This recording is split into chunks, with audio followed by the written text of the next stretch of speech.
पाकिस्तान में झूठ पर झूठ बोला जा रहा है।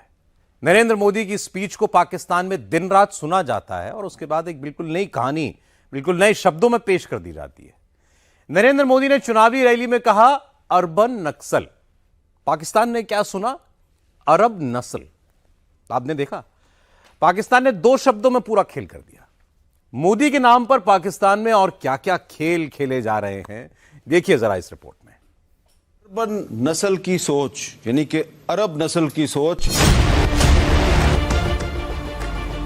अर्बन नक्सल यानी अरब नस्ल। हिंदुस्तान के चुनाव को लेकर पाकिस्तान में कैसी कैसी कॉन्स्पिरेसी थ्योरी चलाई जा रही है, इसका हद पार कर देने वाला नमूना। मोदी जी की वो जो स्पीच उन्होंने की, टीवी वाले कुछ और बता रहे हैं। मोदी साहब ने ये भी कहा कि जो कांग्रेस पार्टी का मैनिफेस्टो है और इनको अर्बन नेक्सल थॉट्स के लोग कहा या अर्बन नेक्सलाइट्स जो है वो कहा। कम से कम सऊदी अरब ने तो अपने आप को संभाला है। सऊदी अरब तो थोड़ा सा बेहतर तरीके से सोचना शुरू हो गया है। एक प्राइम मिनिस्टर नरेंद्र मोदी सबके खिलाफ अकेले लड़ रहे हैं। विरोधियों को मोदी ललकार रहे हैं, लेकिन मोदी की इस ललकार का जवाब झूठ और फरेब से दिया जा रहा है। हैरानी की बात नहीं है कि मोदी के खिलाफ झूठ के इस कैंपेन में पाकिस्तान इंडी गठबंधन से भी तेज भाग रहा है। पाकिस्तान के नेशनल चैनलों पर मोदी के वीडियो दिखाए जा रहे हैं, ऑडियो सुनाए जा रहे हैं, बिल्कुल अलग मतलब और बिल्कुल अलग सोच के साथ। उनका टारगेट जो है वो मुसलमान बहसियत एक कम्युनिटी के हैं। क्या कहा जी मोदी साहब ने, जरा देखिए। भाइयों बहनों, ये अर्बन नक्सल की सोच, मेरी माताओं बहनों, ये आपका मंगलसूत्र भी बचने नहीं देंगे। अर्बन नस्ल की सोच यानी कि अरब नस्ल की सोच।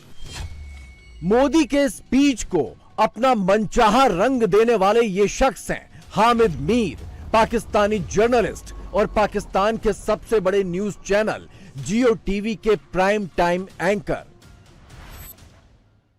मोदी ने बांसवाड़ा की रैली में कांग्रेस पर अर्बन नक्सल होने का आरोप लगाया था। मोदी का यह भाषण पाकिस्तान में भी दिखाया गया, लेकिन पाकिस्तान ने अर्बन नक्सल को अरब नस्ल बना दिया और यह जताने की कोशिश की कि मोदी पूरी अरब नस्ल के ही खिलाफ हैं। सुनिए मोदी ने बांसवाड़ा की रैली में क्या कहा था।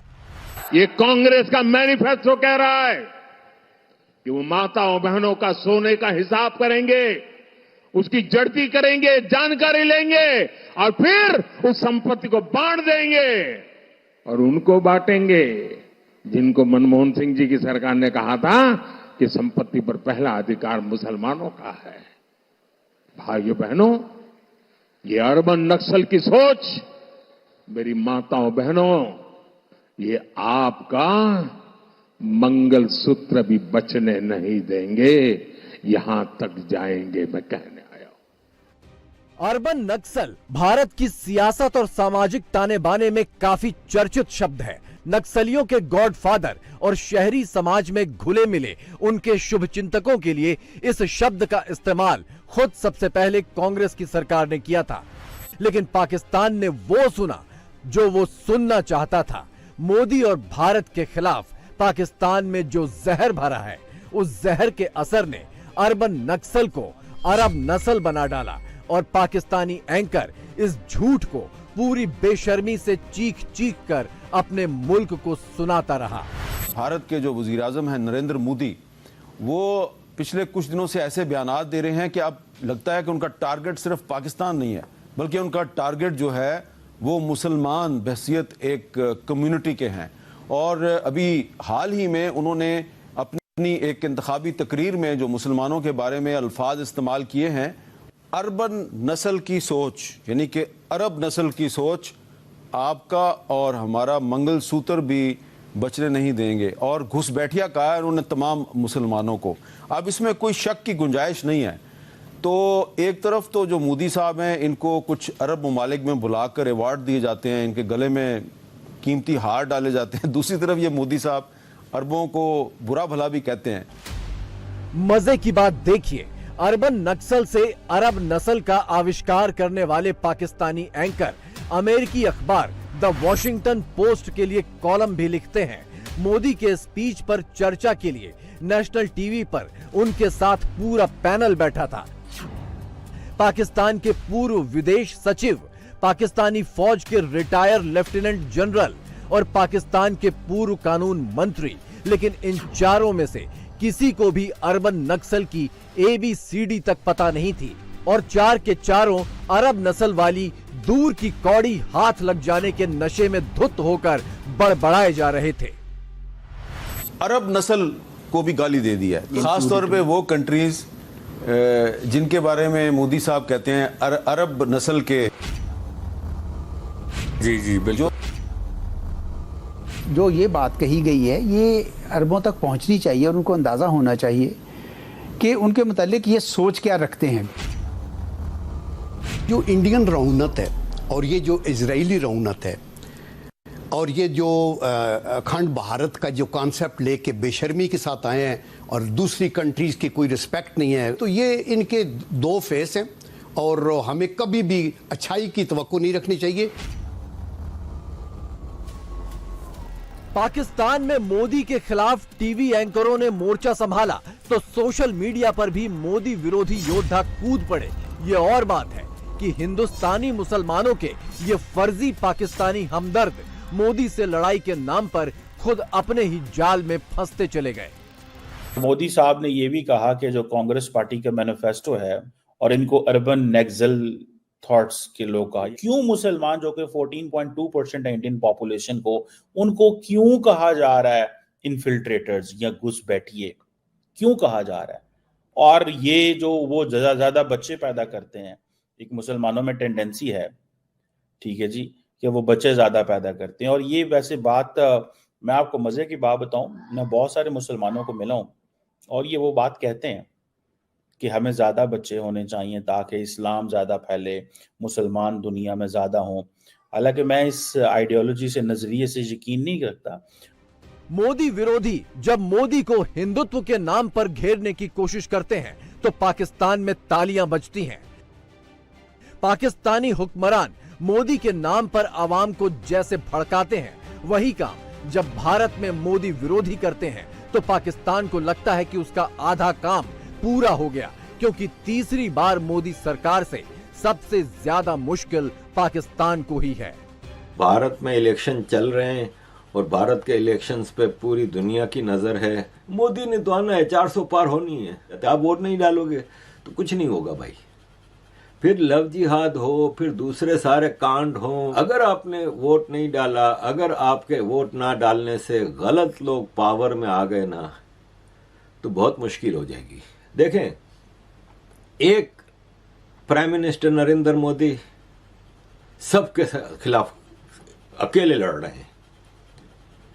अगर इन लोगों की इंडी चिंडी चोर की हुकूमत आ गई, पर सरकार बन गई, तो आप यकीन माने भारत के लोगों के लिए बहुत मुश्किल हो जाएगी। एक्सट्रीमिस्ट सोच वाला मुसलमान ये समझता है कि कांग्रेस उनकी पार्टी है और कांग्रेस आएगी तो हम बवाल मचा देंगे।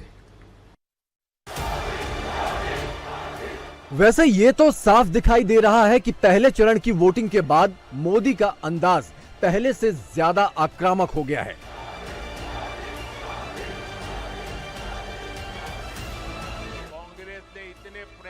कांग्रेस पर अल्पसंख्यकों के तुष्टीकरण वाले उनके हमले पहले से भी ज्यादा धारदार हो गए हैं। लेकिन जब मोदी घुसपैठियों की बात करते हैं तो इसे देश के मुसलमानों पर जबरन थोपने के लिए मोदी के हिंदुस्तानी दुश्मनों के साथ साथ पाकिस्तान भी एक्टिवेट हो जाता है।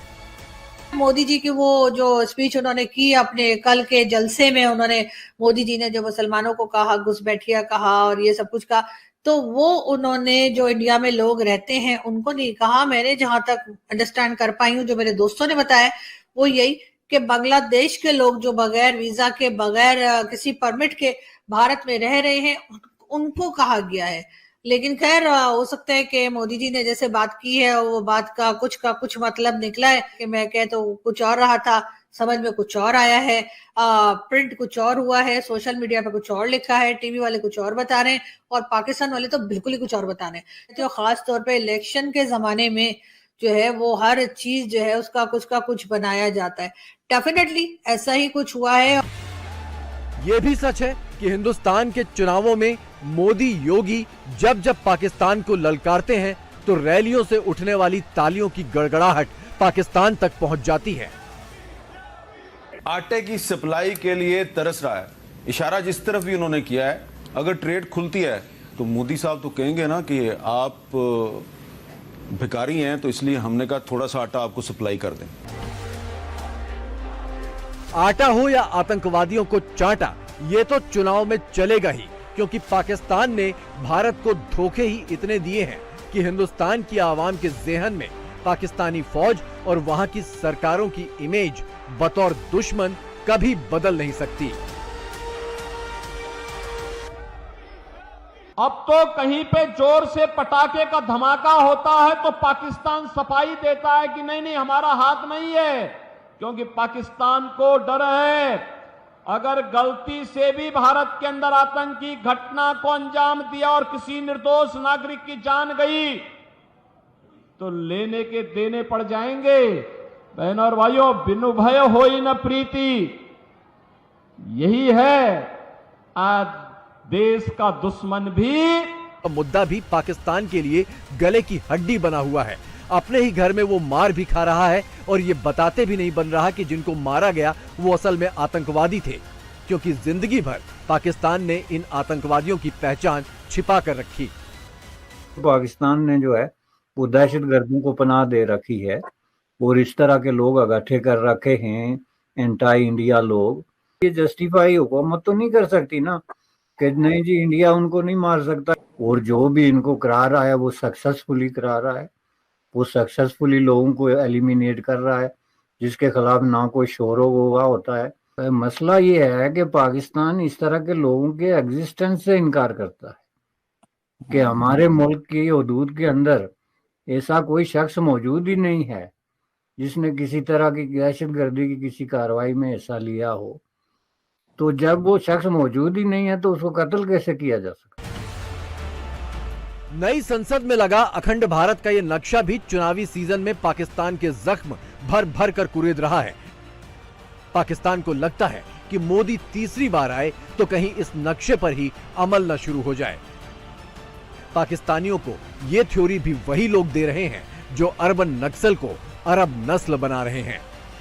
जिस तरह की कि इंडिया के इलेक्शन में पाकिस्तान के बारे में और अब मुसलमानों के बारे में गुफ्तगू शुरू हो गई है, तो अगर मोदी साहब दोबारा इलेक्शन जीतते हैं, जिसके काफ़ी इम्कानात नज़र आते हैं, तो पाकिस्तान और भारत के ताल्लुकात की नौयत क्या होगी। और जो इंडियन पार्लियामेंट में अखंड भारत का नक्शा लगा दिया गया है, ग्रेटर इंडिया का नक्शा लगा दिया गया है, तो क्या ये भी सिर्फ एक सियासी कार्रवाई है या इसको अमली जामा पहनाने की कोशिश भी की जाएगी? चुनाव का सिर्फ एक चरण बीतने पर पाकिस्तान का ये हाल है।